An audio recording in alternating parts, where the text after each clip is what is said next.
প্রবল বিরোধিতা করেও কি শেষ পর্যন্ত ওয়াকফ আইন মেনে নিল রাজ্য? 5ই ডিসেম্বরের মধ্যে উম্মিদ পোর্টালে সমস্ত তথ্য আপলোড করার নির্দেশ দেওয়া হয়েছে। 8,000 ওয়াকফ এস্টেটকে তথ্য আপলোডের নির্দেশ দিয়েছে সংখ্যালঘু দপ্তর। রাজ্যের 82,000 ওয়াকফ সম্পত্তি সংক্রান্ত তথ্য পোর্টালে তোলার নির্দেশ দেওয়া হয়েছে।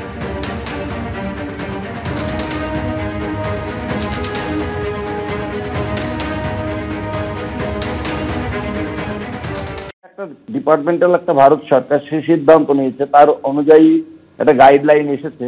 গাইডলাইনে একদিকে যখন মানা হবে, পাশাপাশি আমাদের যে প্রক্রিয়াটা, আমাদের আইনগত প্রক্রিয়া বা আন্দোলন সবটাই চলবে। আগামী দিনে তো লোকসভা বসছে 1 ডিসেম্বর থেকে, সেখানে আমরা আমাদের কথা, আমাদের বক্তব্য নিশ্চয়ই রাখবো। আগামী 5ই ডিসেম্বরের মধ্যে উম্মিদ পোর্টালে সমস্ত রকম তথ্য আপলোড করার নির্দেশ দিল রাজ্য সংখ্যালঘু দপ্তর। 8,000 ওয়াকফ এস্টেটকে তথ্য আপলোডের নির্দেশ সংখ্যালঘু দপ্তরের এবং রাজ্যের প্রায় 82,000 ওয়াকফ সম্পত্তি সংক্রান্ত তথ্য পোর্টালে তোলার নির্দেশ দেওয়া হয়েছে। প্রবল বিরোধিতা করেও কি শেষ পর্যন্ত ওয়াকফ আইন মেনে নিল রাজ্য? প্রশ্ন উঠছে।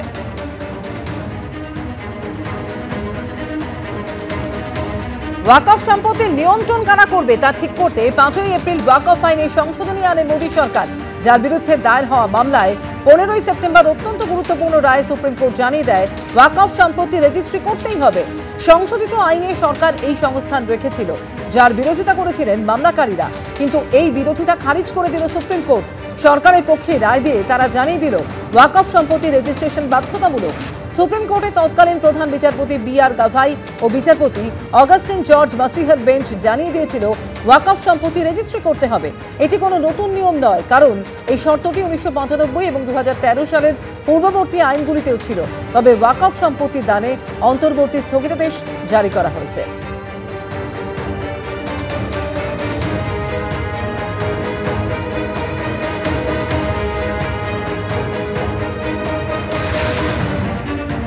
এই ওয়াকফকে কেন্দ্র করে পশ্চিমবঙ্গের বিভিন্ন জায়গায় দাঙ্গা হলো, সেখানে হিন্দুদের ঘর বাড়ি ভাঙলো, তার সেটাকে মদত করলো এবং আজকে সরকার এই যে সেন্ট্রাল গভর্নমেন্টের যে ওয়াকফ নীতি, সেই ওয়াকফ নীতিকেই তারা যখন অ্যাকসেপ্ট করলো, তাহলে আমার প্রশ্ন, এত মুসলমানদের খেপালেন কেন? সংখ্যালঘু ভাইদের এত খেপালেন কেন? যাবতীয় তথ্য দিয়ে দাগিদের তালিকা প্রকাশ করতে হবে, হাইকোর্টের পর স্পষ্ট করে দিয়েছিল সুপ্রিম কোর্টও। সর্বোচ্চ আদালতের নির্দেশের পরের দিনেই তালিকা প্রকাশ করল স্কুল সার্ভিস কমিশন। তালিকায় উল্লেখ করা হয়েছে বিষয়, অভিভাবকের নাম এবং জন্ম তারিখ।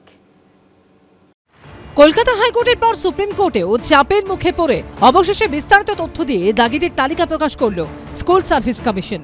2016 এসএসসির নবম, দশম এবং একাদশ দ্বাদশের দাগি শিক্ষকদের রোল নম্বর, বিষয়, অভিভাবকের নাম, জন্ম তারিখ সহ তালিকা সামনে আনলো তারা।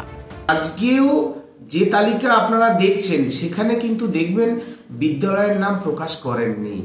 তার কারণ হচ্ছে যাতে আপনারা তথাকথিত এই যারা চিহ্নিত অযোগ্য, তাদেরকে আপনারা খুঁজে না পেতে পারেন, তাদেরকে যাতে আপনারা জিজ্ঞাসা করতে না পারেন যে কোন নেতাকে, কোন মন্ত্রীকে টাকা দিয়ে কিভাবে তোমাদের চাকরি হয়েছিল।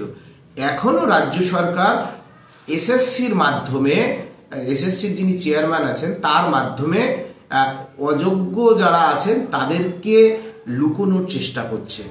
সুপ্রিম কোর্টের নির্দেশে 30শে আগস্ট 1804 জন দাগির তালিকা প্রকাশ করে স্কুল সার্ভিস কমিশন। পরে আরো 2 জনের নাম প্রকাশ করা হয়। সেই তালিকায় শুধুমাত্র নাম ও রোল নম্বর ছিল।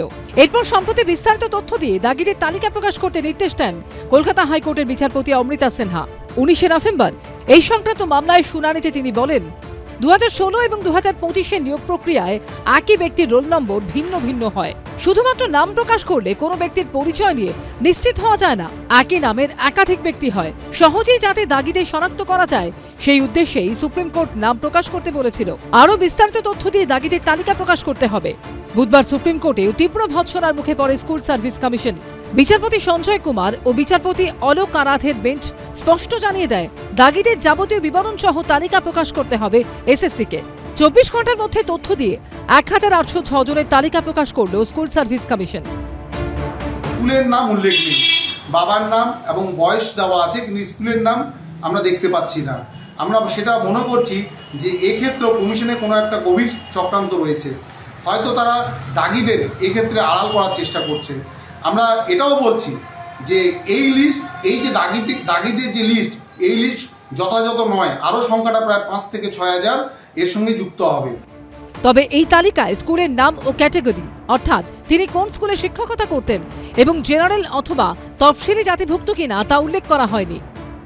আদালতের নির্দেশ যদি হুবহু এরা পালন করত, আদালতের সামনে উপযুক্ত তথ্য উপস্থিত করত, তাহলে কিন্তু এই সমস্যা হতো না।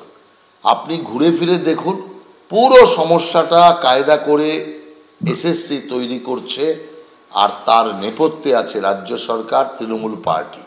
তৃণমূল এই সমস্যাটাকে করাচ্ছে যাতে কোনোভাবেই কেউ চাকরি না পায়। বিরোধীরা তো এই ধরনের চেষ্টা চালাবেই যাতে তৃণমূল কংগ্রেসের সরকার, মাননীয় মুখ্যমন্ত্রী মমতা বন্দ্যোপাধ্যায়ের সরকার যাতে নিয়োগটা করতে না পারে। সেটা বিরোধীদের দিক থেকে যারা চেষ্টা করছেন, সেটা বিরোধীদের কাজ। আমাদের কাজ নিয়োগ দেওয়া, আমরা সেটা এবং স্বচ্ছতার সঙ্গে দেওয়া। বিরোধীদের কাজ করবে। একজন সৎ প্রার্থী দিনরাত এক করে প্রস্তুতি নেন চাকরির পরীক্ষার জন্য, যাতে পরিবারের মুখে ভাতটা তুলে দিতে পারেন।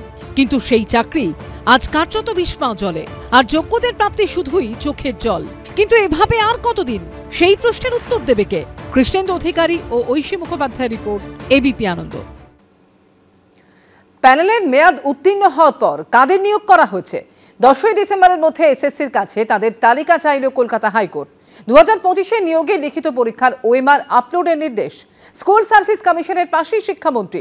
স্বচ্ছতা ও নিরপেক্ষতার সঙ্গে কাজ হয়েছে, দাবি ব্রাত্য বসুর।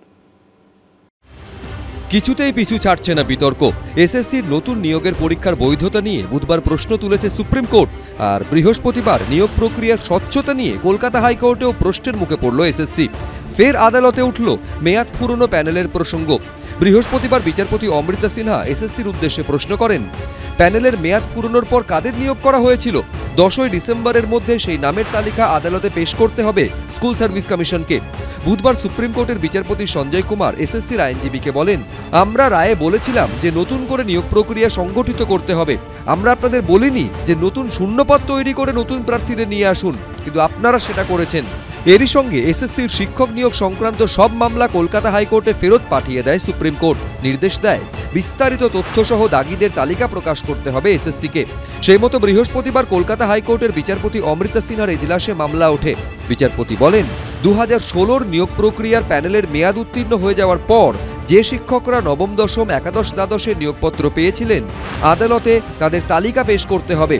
এদের মধ্যে যারা বর্তমান নিয়োগ প্রক্রিয়ায় অংশ নিয়েছেন তাদের ভাগ্য নির্ভর করবে মামলার ভবিষ্যতের ওপর।